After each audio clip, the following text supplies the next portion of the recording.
ఎవరికైనా అపరాధానికి దండన లభిస్తే అటువంటప్పుడు అది అన్యాయమని ఆ వ్యక్తి మనస్సు రోధిస్తుంది.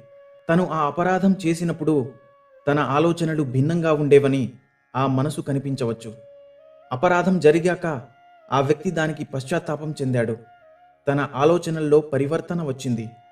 మరి ఆ వ్యక్తికి దండన ఎందుకు లభించింది? నిజానికి ఒక చర్య జరిగిందంటే దానికి ప్రతిచర్య కూడా అనివార్యం. కర్మానుసారమే ఫలితం ఉంటుంది.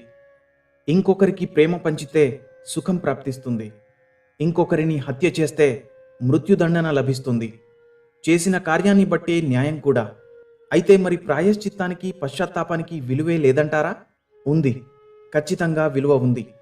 ప్రాయశ్చిత్తం పశ్చాత్తాపం వలన మనిషికి ఆత్మబలం పెరుగుతుంది. రానున్న దండనను స్వీకరించడానికి మనిషి మనసును సిద్ధం చేస్తుంది. అయితే ప్రాయశ్చిత్తం లేకుండా దండనను స్వీకరించడంలో ఫలితం ఉందంటారా?